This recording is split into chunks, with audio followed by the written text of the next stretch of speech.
আসসালামু আলাইকুম। Trading with Ashikul চ্যানেলে আপনাদের সবাইকে স্বাগত। আপনারা যারা আমার গতকালের ভিডিও দেখেছিলেন তারা জানেন যে এই ভিডিওতে আমি কতটা জোরালোভাবে বলেছিলাম বাজার পড়বে।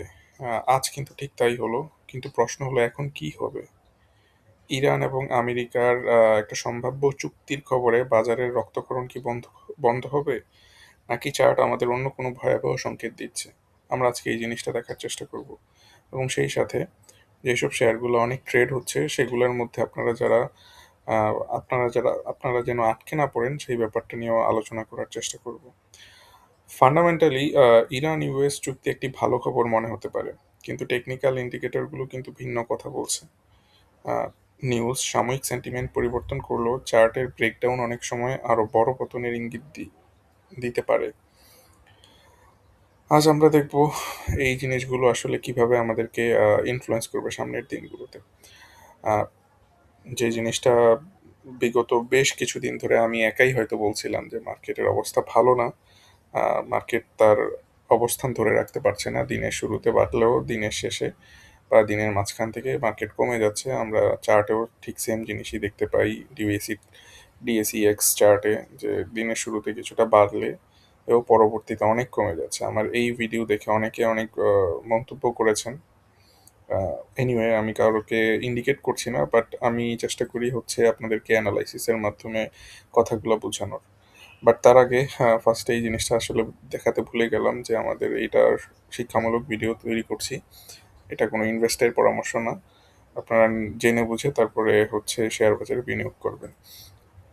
তো আমাদের মার্কেটের যেই সিচুয়েশন এখন, আহ, আমরা একেবারে মনে হচ্ছে যে আওয়ারলি চার্ট থেকে দেখে মনে হচ্ছে খুব বাজেভাবে আমরা একটা সাপোর্ট ব্রেকডাউন করেছি 5248। ইএমআই গুলো যদি দেখি, দেখবেন যে ইএমএ থেকে মানে ভয়ঙ্করভাবে এটা ব্রেকডাউন করে নিচে আসছে। আহ, একটা ফান্ডামেন্টাল জিনিস আমাদের ভাবাতে পারে বা আমাদের জন্য একটা আশার আলো হতে পারে। ইরান ইউএস চুক্তি হচ্ছে হরমুজ নিয়ে, চুক্তির খুব কাছাকাছি পৌঁছে গিয়েছে। এটা যদি হয় এবং পিএসসিসি চেয়ারম্যানের যদি পরিবর্তনের কোনো নিউজ পাওয়া যায় তাহলে হয়তো আমরা একটা আপসাইড মুভমেন্ট দেখতে পারি। বাট এছাড়া মার্কেটের যে সিচুয়েশন, আমরা বড় সড়ো একটা পতন হয়তো দেখে ফেলতে পারবো। খুব সাবধানে ট্রেড করবেন এখন। আহ, খুব অ্যাগ্রেসিভ কোনো বাই করা করা যাবে না, আমার কাছে মনে হচ্ছে না এই জিনিসটা করা ঠিক হবে। এবং আপনারা যারা এইসব শেয়ারগুলো ট্রেড করছেন, আহ, একটু আমি দেখার চেষ্টা করবো যে আসলে এগুলার কি অবস্থা এবং আপনারা এখান থেকে কিভাবে বেঁচে থাকতে পারেন। আহ, ধরেন অনেক শেয়ারই হয়তো এখন আর আগের মতো বৃদ্ধি পাবে না। আপনারা জানেন একটা সময় বলেছিলাম যে মার্কেটের যেই সিচুয়েশন, এই সিচুয়েশনে আপনারা যদি ট্রেড ভালো করতে না পারেন তো কোনো গ্রুপগুলাতে যুক্ত হয়ে যেতে পারেন। তারা হয়তো খুঁজে টুজে আপনাদেরকে ভালো সিগন্যাল দিতে পারে যেটার উপর বেস করে আপনি ভালো ট্রেড করতে পারবেন। বাট এখন যেই সিচুয়েশন, আগের মতো কিন্তু প্রফিট করতে পারবেন না।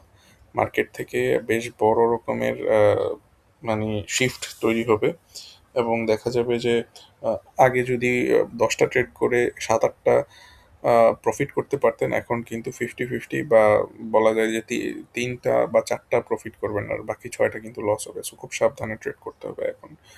সো এখন যেই শেয়ারগুলো একটু দেখার চেষ্টা করবো আপনাদের সুবিধার জন্য, সেটা হচ্ছে ধরেন ফার্স্টেই যদি দেখি মন্নু সিরামিক।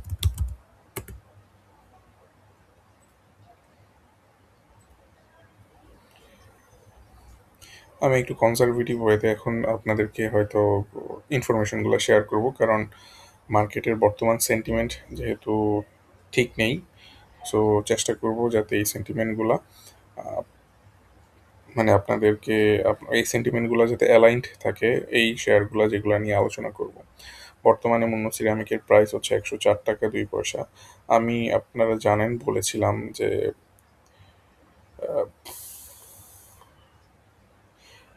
ইন্স্যুরেন্স সেক্টরের পর কোন সেক্টরে মুভমেন্ট আসবে এই ধরনের একটা ভিডিও দিয়েছিলাম 9-10 দিন আগে। ওখানে কিন্তু বলেছিলাম যে সিরামিক সেক্টর, টেক্সটাইল সেক্টর বা ইঞ্জিনিয়ারিংও কিছু ভালো করবে। সিরামিক সেক্টরের এই শেয়ারটা কিন্তু বেশ ভালো একটা মুভমেন্ট দিয়েছে অলরেডি এবং এটা একটা মোটামুটি লেভেলের একটা ব্রেকআউট করেছে। এবং আপনারা যদি ভলিউম দেখেন, ভলিউমও দেখতে পারবেন যে বেশ ভালো রকমের ভলিউম হয়েছে এখানে। আহ, বেশ ভালো ভলিউম সহ মোটামুটি ব্রেকআউট করেছে, এবং এই ব্রেকআউটটা বলা যায় ভ্যালিড একটা ব্রেকআউট। এবং এই ব্রেকআউটের আপসাইড মোমেন্টাম কতটুকু হবে, আমি যদি আপনাদের সাথে জাস্ট একটু কনজারভেটিভ হয়েতেও চিন্তা করি, হয়তো এটা 117 টাকা পর্যন্ত একটানে চলে যেতে পারে। যদি আমি এখানে এই 104 টাকা থেকে 117 টাকার ভিতরে তেমন কোনো বড় বাধা দেখছি না। সো এইটা হয়তো সম্ভাবনা আছে 117 টাকা পর্যন্ত চলে যাবে। এখন আপনার কোশ্চেন হচ্ছে, আপনারা যেই সিচুয়েশন নতুন যদি কারো থাকে বা কিনতে চান, তাহলে এই সিচুয়েশনে কেনাটা কিন্তু রিস্কি হয়ে যাবে। দেখেন, এইখানে যদি কিনেন আপনার 104 টাকায়, আগামীকাল যদি আরও বেড়ে যায়, ধরলাম 160 টাকায় কিনতেছেন, 9% প্রফিট হতে পারে, কিন্তু যদি লস হয় তাহলে স্টপ লস দেওয়ার কোনো ঠিক ঠিকানা নেই। দেখেন কতটুকু নিচে চলে যেতে পারে, মানে এটা বুঝাই যাবে না যে কতটুকু কি হবে। ইএমএ দিয়ে দেখলেও দেখা যাবে যে ইএমএ গুলো এখন অনেক নিচে আছে, বাট মোটামুটি লেভেলের ভালো একটা ব্রেকআউট হয়েছে বলা যায়। এবং এই ব্রেকআউটটা হয়তো 117 টাকা পর্যন্ত একবারে চলে যেতে পারে। সো এইটাতে আপনারা নজর রাখতে পারেন, বিক্রির জন্য, নতুন করে কেনার জন্য না। কোথায় বিক্রি করবেন, এখানে হয়তো ফুল অ্যামাউন্ট বিক্রি না করে কিছু বিক্রি করলেন, দেখবেন যে এরপরে এটা আরও উপরে উঠে কিনা। যদি আরও উপরে যায়, 117 অন দ্য কার্ড, বা sorry 140-45 on the card, so ওইটাও হইতে পারে। বাট বর্তমান মার্কেটের যে সিচুয়েশন, এই সিচুয়েশনে I am not very much confident যে এত ভালো বা বড় মুভমেন্ট হবে। ভালোই হচ্ছে, ব্রেকআউট টেকআউট সব কিছুই ঠিকঠাক আছে দেখতেছি। এবং এই ইন্স্যুরেন্স বা সিরামিক সেক্টর যে মুভ করবে, এটা খুব ভালোভাবেই বোঝা যাচ্ছিল। সো এইখান থেকেও দেখা যাচ্ছে যে 135 থেকে 40-এর একটা মুভমেন্ট আসবে।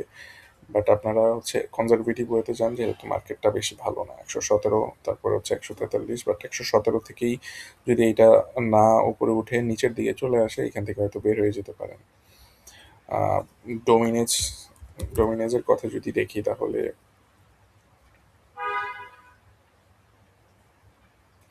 আজকে বৃষ্টি হচ্ছে। আহ, বৃষ্টিতে বেশ ভালো নেটওয়ার্কের সমস্যা দেখতেছি।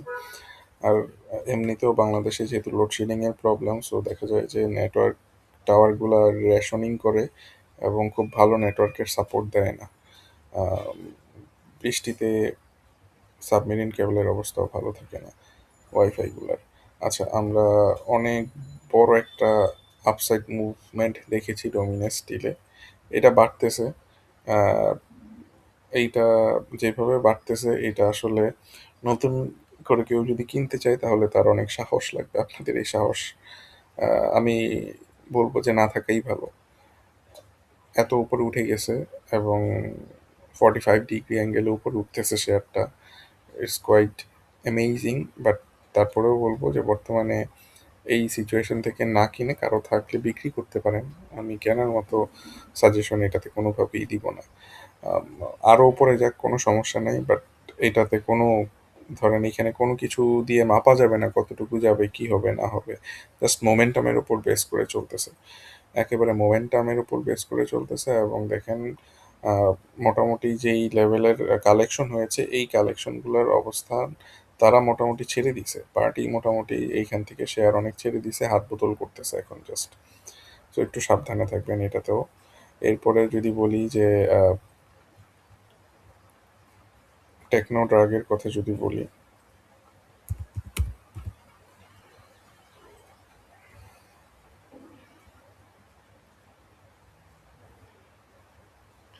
বেশ ভালো লেভেলের বৃষ্টি পড়তেছে।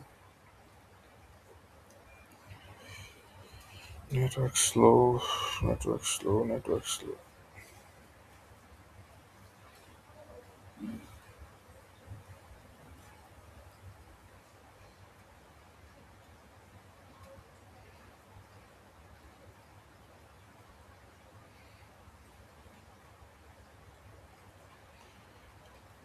আমি যদি এটাকে রেজিস্ট্যান্স লেভেল ধরি 40 টাকা 80 পয়সাকে, তাহলে এই রেজিস্ট্যান্স লেভেলের উপরই আছে।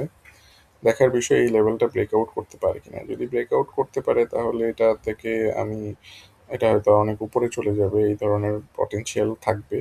বাট এটার আগে ফার্স্টে ব্রেকআউটটা করতে হবে। এবং আহ,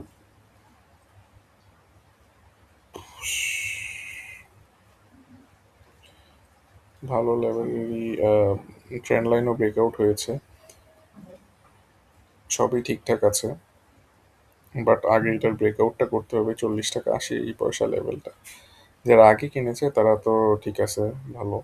বাট যারা এখন কেনার চিন্তা ভাবনা করবে তাদেরকে বলবো যে আহ, বর্তমান মার্কেট সিচুয়েশন অনুযায়ী যদিও শেয়ারটা হয়তো 48 টাকা পর্যন্তও চলে যেতে পারে, বাট তারপরেও আহ, এইটা এই লেভেলটা ব্রেকআউট যদি করে 40 টাকা 80 পয়সা লেভেলটা যদি ব্রেকআউট করে যদি একটু সাপোর্ট পাই দেন কিনতে পারেন। এই সাপোর্টটা এইখানে পাওয়ার পরে যদি কিনেন তাহলে একটা মুভমেন্টের সম্ভাবনা তৈরি হবে 48 টাকা পর্যন্ত, এবং সেক্ষেত্রে আপনার দেখা যাবে যে প্রায় 20%-এর মতো একটা প্রফিট থাকবে।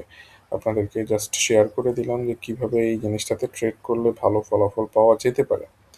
আশা করি আপনাদের জন্য আলোচনাগুলো উপকারী ছিল। সবাই